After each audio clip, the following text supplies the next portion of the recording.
Welcome to the Find Your Leadership Confidence podcast with Vicki Noethling. You are about to discover impactful lessons that help you grow as an individual, grow your confidence, and find the positive and good within you, so you powerfully and authentically become the best version of yourself. Be sure you visit our website at www.findyourleadershipconfidence.com. While you're there, subscribe to us via your favorite network. Now tune in, get ready, and enjoy the journey of emerging as a leader of exception in the 21st century. Welcome, everyone, to the Find Your Leadership Confidence podcast. I'm your host, Vicki Noethling, coming to you from Roswell, Georgia. The goal of this podcast is to bring topics and guests that will empower you to become that confident leader and take your business and your life to the next level. Today, I'm very excited to bring to you Deshaun Jackson, and let me tell you just a little bit about him. Deshaun's expertise is relevant because he speaks directly to the challenges and triumphs of personal and professional growth, particularly for those navigating diverse personal and professional environments. By sharing his experiences and insights, including overcoming personal relationship challenges, he offers a practical and inspiring perspective on achieving success and overcoming barriers to personal fulfillment. In essence, Deshaun's story is a testament to resilience, diversity, and the limitless potential of individuals to transform their lives through disciplined action and focused attention. Today, we're going to talk about a subject that I think all of you can resonate with, and that's leading you to a better life. Please join me in welcoming my guest, Deshaun Jackson. Deshaun, so happy to have you here today. Vicki, thank you for having me on. Your listeners, thank you for tuning in. This is going to be amazing. Awesome. So we always start out with two easy questions. The first is just share with everybody, where do you live? Where do you call home? I'm in Davison, Michigan. Currently lived here for just over 10 years, and I've lived in Michigan most of my life. I have, as a child, lived in a few other places, New York, Chicago, but predominantly I've lived here in Michigan. And so in relationship to Detroit, how close is that? About an hour and 10 minutes or so outside of Detroit, and Okay. just outside of Flint, Michigan. Oh, okay. I know Flint. Very good. Awesome. So we gave just a brief information about who you are today, what you do, but I love for my guests to share a bit about their journey, the different paths, twists and turns that took on your journey to get you where you are today, challenges that you may have had. So please take a few moments to share your story. Thank you. So the way I kind of sum this up in a palatable is my professional and my personal life, and the highs and lows of both of those experiences and how they've meshed. So my professional life, I started out my career as a sous chef, a physical therapy assistant, and then as a nurse. And I know that summed that up quickly. But during that time, I was also going through 3 marriages and through 3 divorces.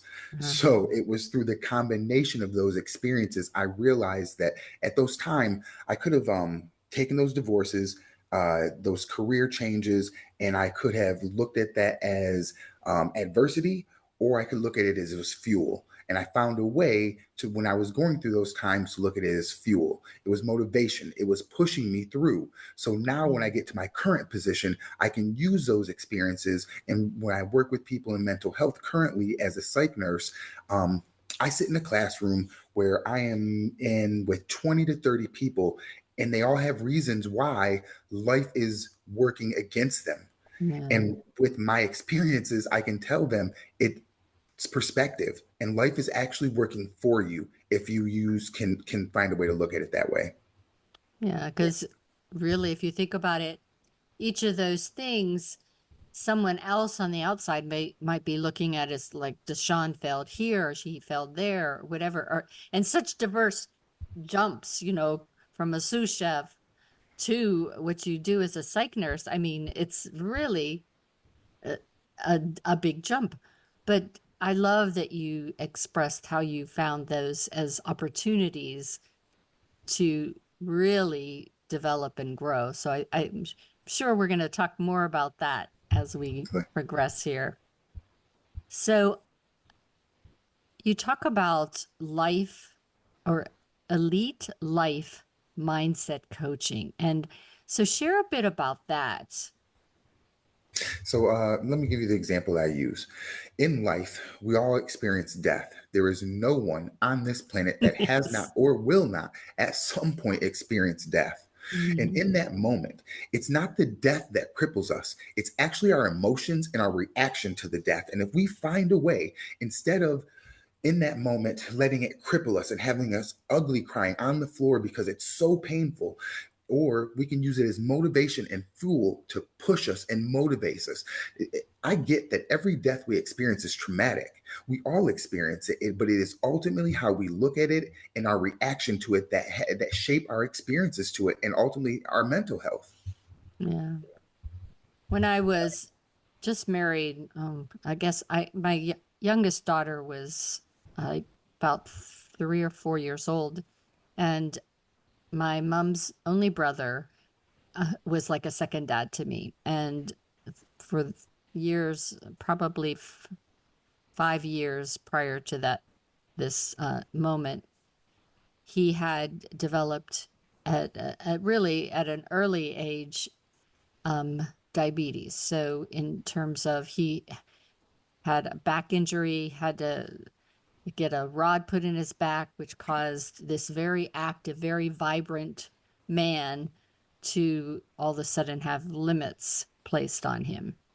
And then he got diabetes. So he was about at the 70 years old, and he had spent uh, was on insulin, doing everything to go against him, and I would go down and take care of him. He was in Florida, I'm in Georgia. So he would be having issues, having seizures and all these things. And I'd go and get him to be okay and be happy. And then 2 months later, I'm back there again. And finally, he just, after 3 or 4 years of having bad seizures, the doctor said you may the next one be end up in bed forever. And so he decided to stop insulin. So calls me up and says, this is what I'm going to do, and this is what's going to happen, and I need you to help me get everything in order. But the way that day that I got into the hospital room, the nurse had made a mistake and had given him insulin. And so instead of seeing him in a coma, I saw this man smiling at me, at peace with what was next. And that just made me have a whole different perspective of things. And, as you say, we could have an attitude where this is terrible and this is horrible and life is always get me down. But you're right. Mindset is so important for how we deal with what's dealt us. I can't change the circumstances at times at which I'm dealt, but I can change how I look at it and my reaction to it. I have seen people all handle relationship breakups, divorce, the death of a loved one, losing a job, change of career. Ultimately, what you do next after that event wires your subconscious for how you handle things so that when the Mm. next adversity strikes, it leads you to, do I look at this as a positive? How can I find this to benefit me? Or here's life again ultimately attacking me, or just wants to bring me down. And I am working in mental health. I see people come with so many excuses. What I say is, I've seen I don't feel like it ruin more people's mental health than anything else, just because they get into that life is just after me versus how can I find a way to perceive this and go about this to my benefit. And this next question I think is really important for people to understand. The question is, why is it so important to have a game plan for both the physical and the Absolutely. mental? Because I think people think, well, it's my mind, I can deal with it, but they don't realize how powerful the subconscious is, that it can make you ill. It can keep you, that you can't walk, that are sick all the time, that life is miserable because of the pains you have, all because of your mental state. And then what I've also noticed is what you say out of your mouth. When you have that poor mental state, you then project it out, you say it outwardly, and then you follow Yeah. through. And now your perception is shaped to look for things to confirm that. So I truly believe working out, having something that you do physically that pushes you physically, is it's not just called working out because you're doing something physical. It's called working out because you're working out those poor mental thoughts. The other analogy I give is during a marathon. Have you ever seen anybody who has depression? Yeah. They might all have it, but in that moment, you don't see it. And I guarantee that even after that moment, they're on that moment where you get those serotonin and dopamine going from running that long. You don't feel depression in that moment. I don't believe they coexist in that same space. Yeah. Another analogy I give is at a wedding, you see people in the middle of a dance floor dancing. Do they look like they're depressed? No, they might have depression, they might have anxiety, but in that moment, they found a place that they can channel that inner peace where it just doesn't exist. And that's what people need to that mindset where you can find moments in time during good times and adversity where you can give yourself that inner peace. Yeah. I think that's why some of the mindset things that you can put on your phone to relax you, to de-stress you, where it allows you to go to a different place, a more comfortable place, a sound even can bring Mhm. on that sense of peace, if you will, to get your mind where it needs to be. And it's interesting when you do that, how more creative and innovative you become. I agree. I actually believe that working out benefits me again, not just physically, but it helps me mentally. I believe it gives me about 2 to 3 hours, sometimes four, of good hormones flowing through my body. Now, there's sometimes where I need to go back, and I will go back and do a little bit of walk or some cardio, just because I know I get those feel good hormones going, and I look at life differently. To the fact that before I make any major life decisions, I go work out first because I know I'm going to look at the situation differently than prior to. Yeah, especially if you're exhausted or stressed, it's not a good Hmm. time. Hmm. Uh, I remember just recently somebody was trying to get me to join a program or do something, and my daughter broke her ankle. And at that point, I was having about 2 weeks of only 4 hours a night sleep. And I said, you know what? This is just not the right time for me to make any decisions.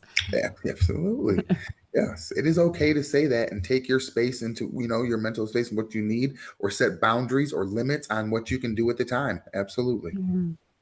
So let's talk about the other piece of the physical and even the mental, is what we put in our bodies, the Absolutely. nutrition. Talk about why macro nutrition is very important.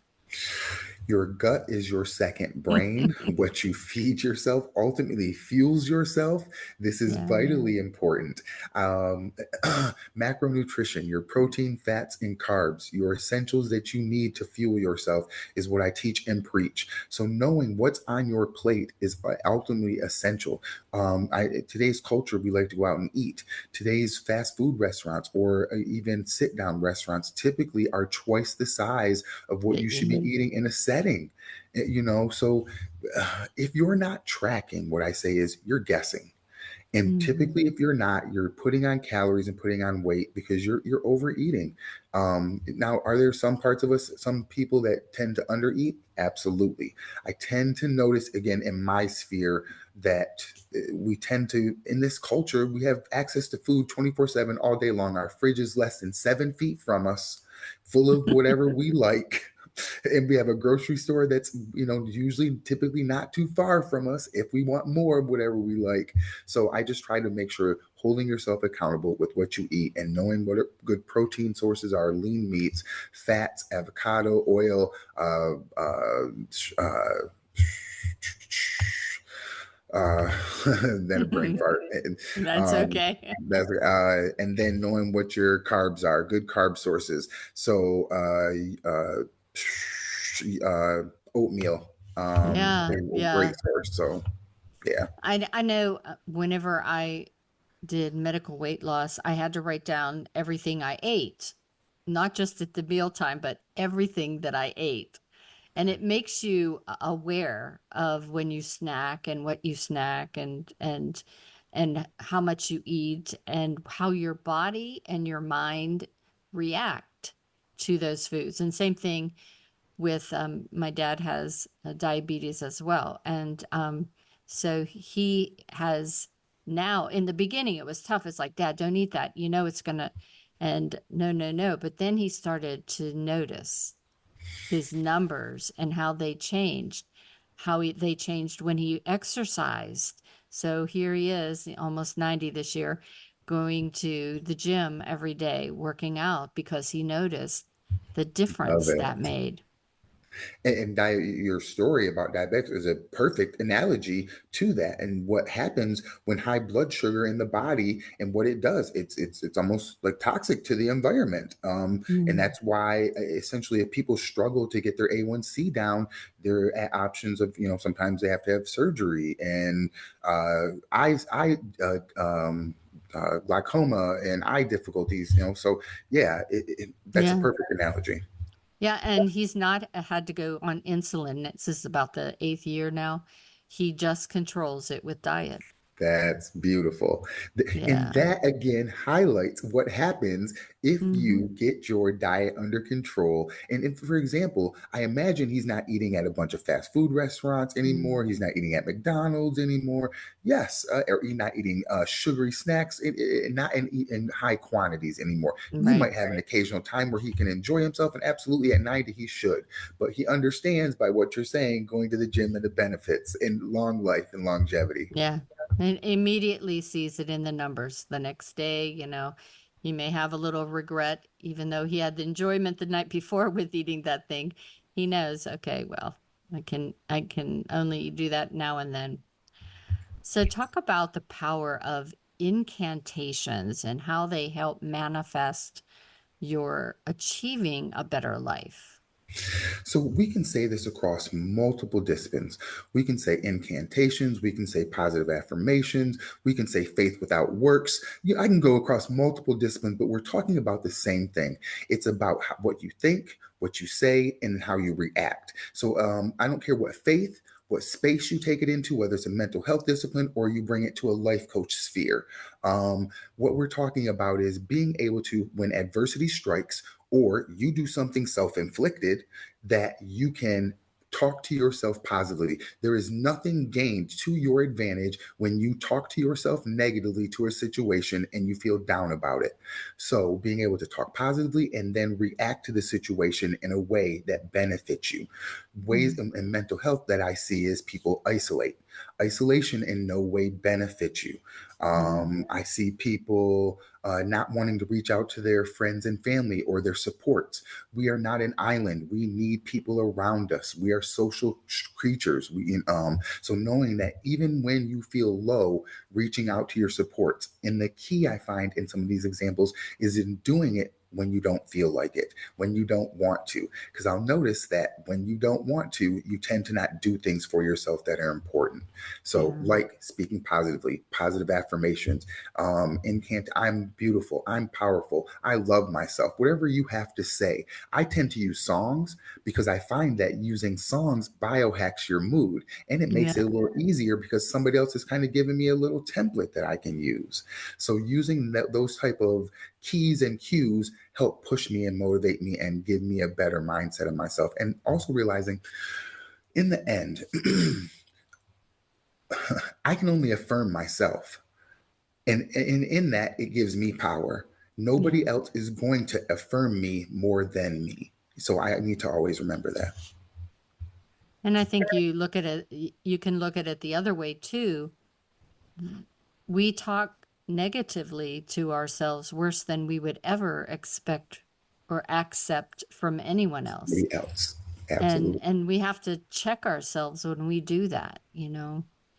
I work with the kids as well as adults for building confidence. And I had to mention that to a group of 9-year-olds because they were being just so down, like, oh, I'm not that good. And it's like, why would you say that? There's plenty of people that will tell you that, but you need to be the one standing up for yourself.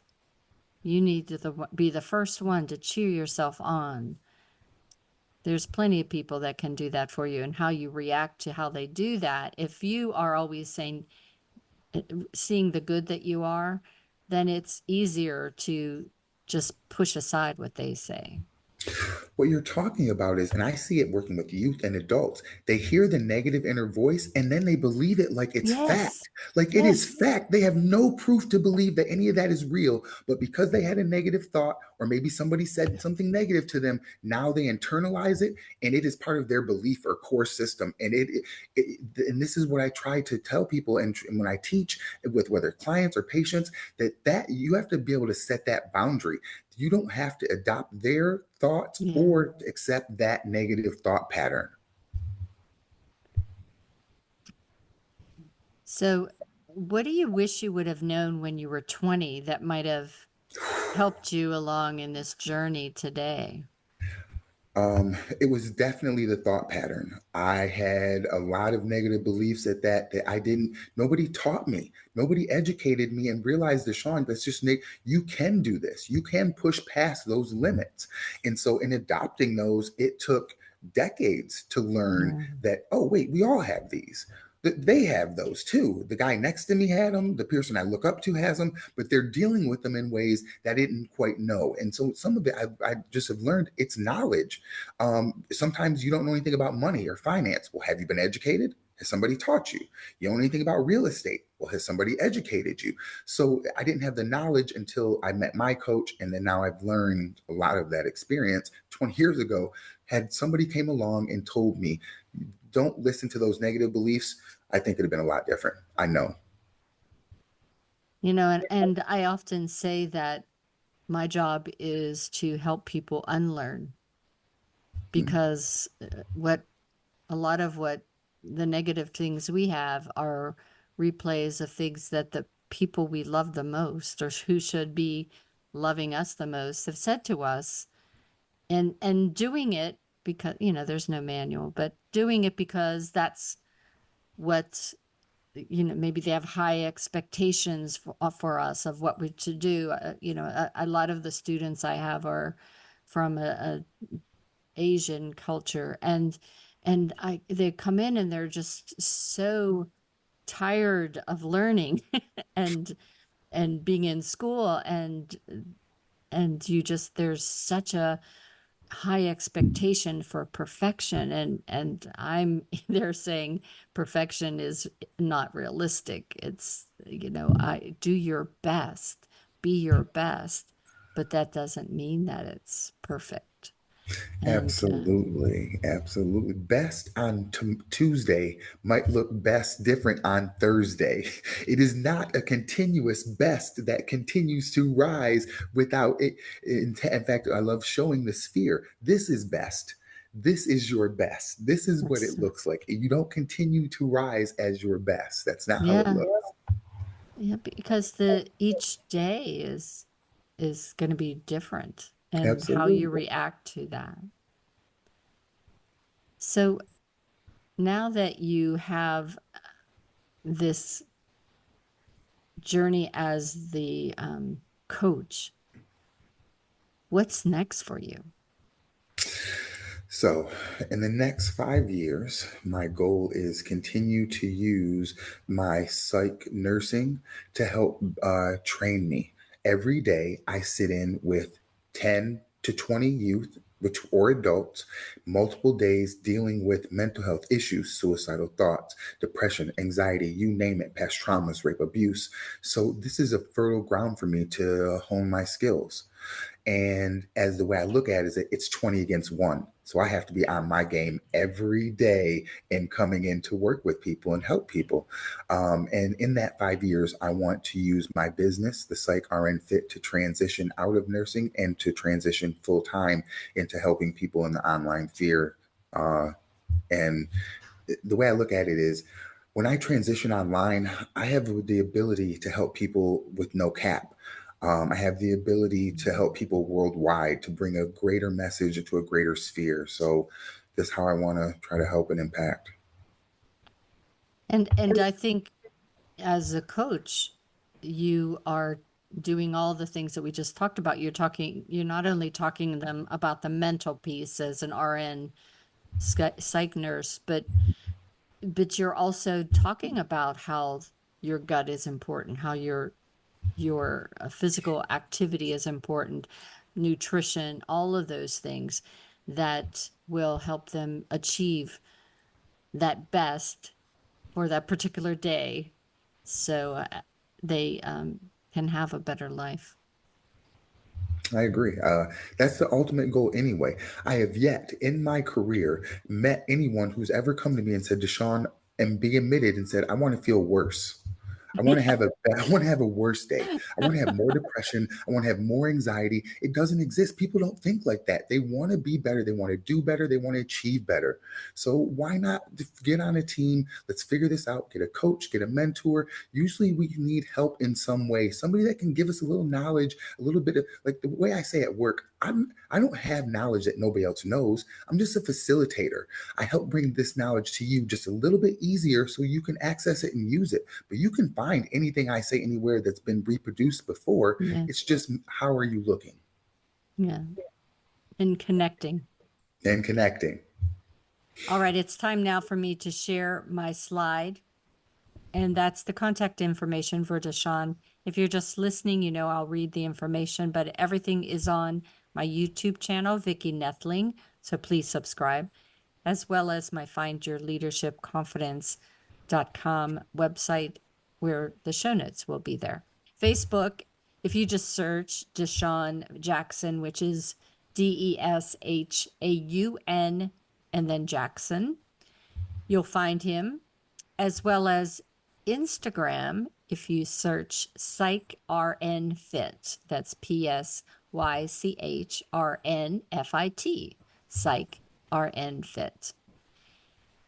I'm going to turn it over to Deshaun to talk to you about some of the things that you might find if you go to Facebook and to Instagram, so that you might be able to resource or research some solutions for yourself.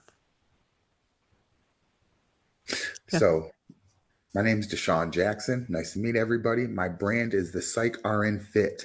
You can find me on Facebook or Instagram under those names and titles. And what I bring to you is life is about mindset. Ultimately is about how you look at things. And I want to help coach you, get you to a better position in life. We are in the 11th month of this year. We are coming up on 2025. Where are you at with your discipline, your mindset, your mental health, your nutrition? So I have a way to help people, to help get you in a better position in life. I have skills that I have adopted and used over time that put me in a better position. And now I want to help you. So my call to action is you need to find out a way to have a better outlook on life, nutrition, and exercise. And I've got that for you. Fantastic, Deshaun. It's been just so great chatting with you. You gave a lot of great advice, and hopefully people will reach out to you so that they can get to a better life, because ultimately that's what we want. We want to not only live long, but we want to live long well. Absolutely. Nobody wants to be stuck in a chair or a bed, but here for 105 years. Absolutely. I know. Absolutely. That's what I heard somebody say. Well, we're going to be living to 125. And I thought, well, dang, we all need to start exercising Quality of and life, eating man, is what we're better, saying. because Yeah. because Nobody we don't wants to want no. Yes. Nobody wants to be around 125 if your body doesn't work right. So, yeah. Absolutely. Awesome. Yes. As always, I remind everyone that life is a journey, and it's up to you to enjoy the ride. This is Vicki Noethling, signing off. Thank you for tuning into the Find Your Leadership Confidence podcast with Vicki Noethling, where we share impactful lessons that help you grow as an individual, grow your confidence, and find the positive and good within you so you powerfully and authentically become the best version of yourself. Remember to visit our website at www.findyourleadershipconfidence.com and enjoy even more great episodes like this one. Again, while you're here, subscribe to us via your favorite network. We look forward to seeing you next time on the Find Your Leadership Confidence podcast.